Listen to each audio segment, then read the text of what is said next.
to connect you to the end user. It could be to connect you to your strategic alliances. Who are the power partners in your industry? So like you said, lighting firms need to know you're out there. They could be a good power partner for you. They may not be your end user. So don't think in the terms of I need to reach only my prospects or only my clients, but who else in the marketplace needs to know that you're out there. As an example, my company, we deal a lot with other marketing companies. So as they're putting a proposal together for their client to say, we're going to get you on the web, Marcus is going to build you a mobile app, and we're going to change your presence, and we're going to do some direct mail, and then we're going to do some phone follow-up. That's where they bring me in. So we market ourselves not to the end user necessarily, but to other marketing companies. So also think of connecting to other people that way. Who do you know that can help grow your business just by having that relationship? Those are the people that Miriam was talking about. And oftentimes, that's crucially important for the smaller company where Right. you're wearing many hats and you are not going to have the time to put out that information to do that kind of, blogging or context within that electronic medium world. And so someone like a Merle or Marcus or even to some extent putting out that information on your behalf is alleviating that responsibility. Mike, HR specialist, right? Yes, when I looking at this, I look at these as tools of the trade of getting out to the marketplace. And so one of the things I try to work with clients on is how do you utilize your internal resources? Who's responsible? What's the focus? What works best for your industry? Do you still need the traditional salespeople out in the field, or do you need a combination of field and inside sales? Again, it's getting a focus on who's going to be responsible for utilizing these tools to maximize your opportunity to get out to the marketplace. Because if you don't assign accountability for managing these aspects of the business, then all it is just it's just another app and just another piece of information on the network. And so it's really the key is who's responsible inside for utilizing the tools to get the end results, to get the sales moving. I think Ken just, when he alluded to his credibility, that's more important. That's what everybody's looking for, credible presence. At the point you want out, say, who's accountable? Who will be doing the hand holding to do all this stuff? Am I correct? Yep. Right? It's really the human contact that makes it work best. Right.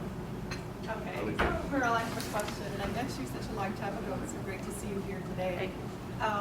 In regards as launching my own business, I know it's really important to get in and get in front of people and bring in the new business opportunities and have great meetings. But does your firm provide the follow-up that might be needed afterwards, or are you just basically in the kind of the access to the business pointer? I mean, where does the level of service go once you've helped us acquire a client? Does it go beyond just that acquisition stage? That's a great question, thank you. It depends on the client. Okay. So we have some clients who only want lead generation. Get me the people that want information, and we're happy with that. I have a client that does blow-in foam insulation, and all he wants us to do is call these big companies and get me on their vendor list. That's it. Tell me what I have to do. I just don't have the time, right? He's a one-man band. I don't have the time to make the calls to get on the vendor list. After that, he takes it from there.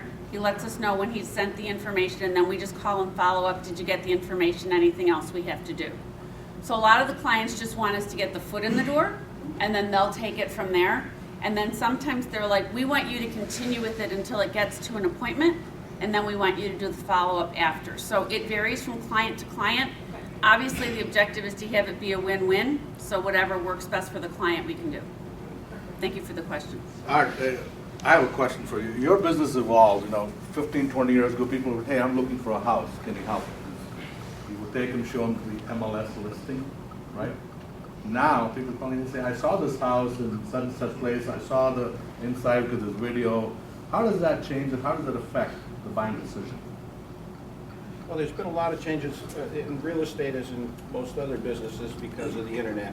And 15, 20 years ago, most of the information that you would find in looking for a house or trying to sell a house would have to come from a realtor.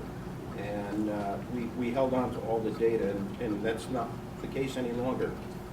Just about anything that we have access to is now available on the internet through various third parties. Where we create value is synthesizing all that data and distilling it down and tell you what's actionable and what it all means, because most of the information, you go to one site, they tell you one thing, you go to another site, and they tell you the exact opposite thing. So we interpret all the data, because data by itself, without interpreting how it impacts what you're trying to do, isn't really worthwhile, and that's what we try and stress to our clients. So, also the data that's out there, when I was looking this a few years ago, find out this list, but I find out, hey, the house is already sold, it's already off the market, right? Yes. But what I'm seeing on the web is could not always be 100% correct, is that? It's not real time. Okay. Because a lot of the data is fed from different sources. Yes. Some third parties update daily. Our resources are updated hourly. Our MLS feeds to Yes. our own site is updated hourly. Some of the third-party sites don't update for 2 or 3 days because it's filtered down through other sources. So many times somebody's looking at something on the internet, it's like reading last Wednesday's newspaper. Right. It's just not accurate anymore. And what you bring up a great point, because that's the expertise that you bring to the table, because you have the tools, because you are in the trade. I think we can all agree that the consumers today are much more intelligent because of the internet. They're researching, they know, or at least they think they know what they want, or they think they have the answers, kind of thing. However, it's having a professional that has the tools, has the expertise to kind of bring that full circle and help them to make an intelligent buying decision. You're not out there selling anymore. They know what they want. You're helping them to actually make a intelligent purchase because of your expertise in the tools. And that's the key with all of these tools, whether it's phones, whether it's telemarketing, whether it's internet. A tool is only as good as you're going to use it for. And having the accountability, as you mentioned, having people responsible to do those tools, whether it's in-house, whether it's outsourced, or some combination, is the only way to use it intelligently and make sure that you're getting that return on investment. So you know that the money you're spending, the time you're spending, the resources you're spending, you're getting some kind of return from that. Then we talked about content also, and I wanted to kind of jump on a little bit, is what everyone wants to do. If I can give one takeaway for everyone in the audience here today, is that step into your customer's shoes. Not your customer from 10 years ago, but your customer's shoes now. What are they thinking? What are they searching for? What are their pain points? What are the things that, if I was a customer of my business, what would I be searching for? How would I search for it? What type of information would help me in that process, in that buying decision process? If you can answer yourself those questions, you'll be definitely on the fast track of being able to have a plan in place to create that presence, to know what tools you need to outsource and so forth, as well as to be able to go out there and create that presence that these intelligent consumers are looking for on a daily basis. So I have a question, and I apologize. I'll hand over the meeting to him. I have to go. This came about yesterday. I got to take my dad to the doctor, so I apologize. But I have a question for you, and hopefully you can take it from here. Putting on a crystal ball, what is coming in the future? Some of the stuff. What do we as business owners need to incorporate in our business ecosystem, Right. so we have that credible, accountable presence?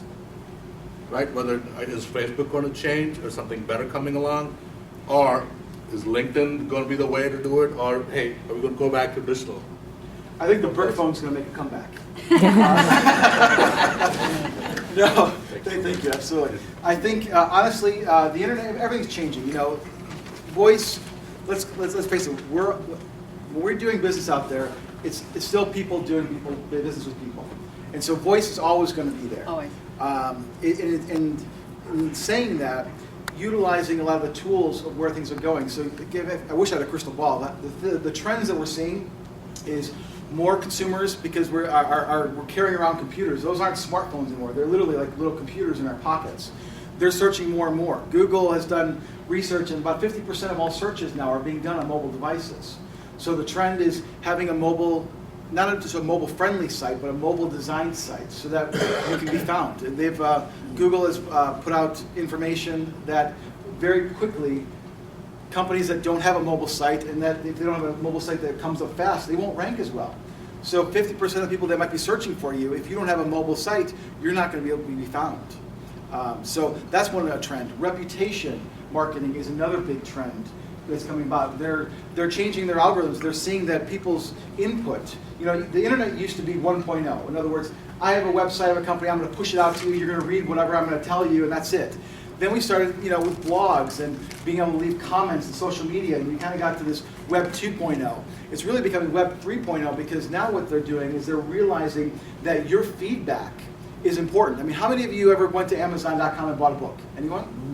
How many of you read the reviews or made a decision based on your purchase? Almost everyone with hands. Exactly.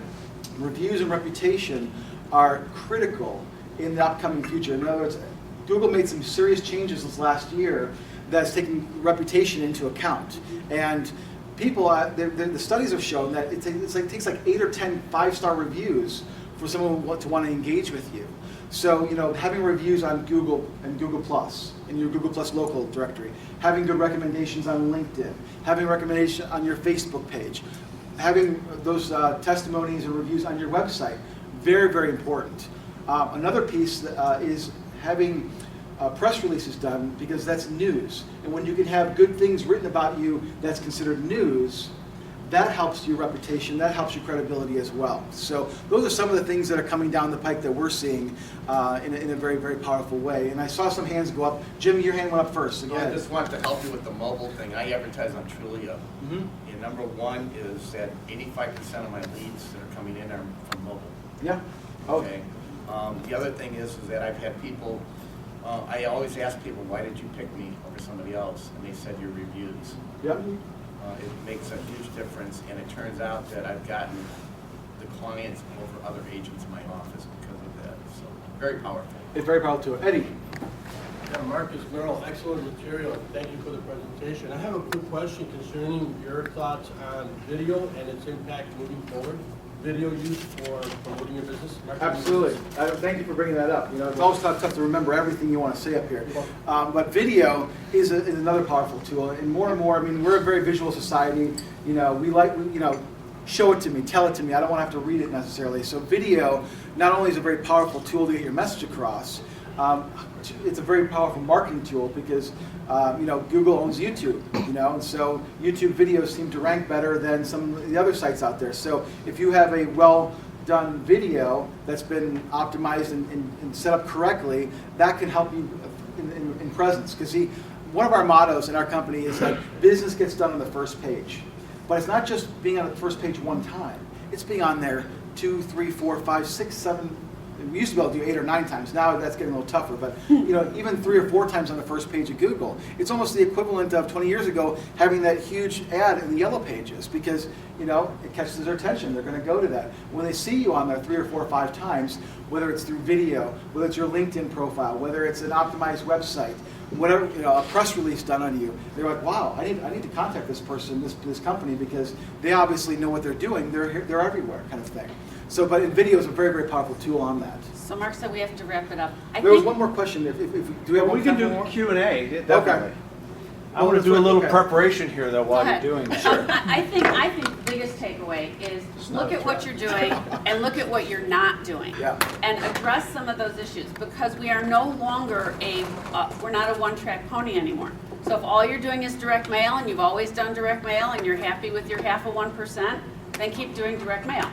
But if you add email blasts to that and you add phone calls to that, then what's going to happen to your business? So we're not saying don't do what you're already doing because whatever you're doing is working, but look at what you can add to it. How could you augment it to grow it? And maybe it's phone calls and maybe it's dealing with a nuke with a phone that can reach you anywhere and look like a 312 number, and maybe it's doing a mobile app, but just think outside the box a little bit is all we're saying to help your, to grow your business. Absolutely. And you had a question. Not really a question, just a matter of positioning yourself as a subject matter expert. So we're such a society that looks for other people to help us. That do yourself well, you include in your content the information that makes you look like a subject matter. Absolutely.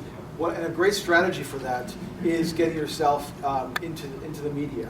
Because let's face it. If ABC or Fox News tells you it's true, it must be, right? It says on the internet. Exactly. If it's on the internet, it must be true. Fox, maybe, I doubt. Yeah.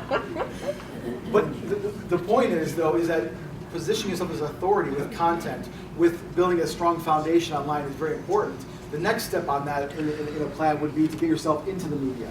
Get yourself quoted, and so that way you can utilize it. Because if you get yourself quoted once on ABC, guess what? Now you can say, as seen on that ABC.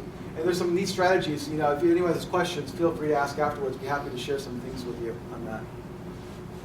And I think we have a birthday to celebrate. Excellent. They do. And Okay. we're going to light the candle.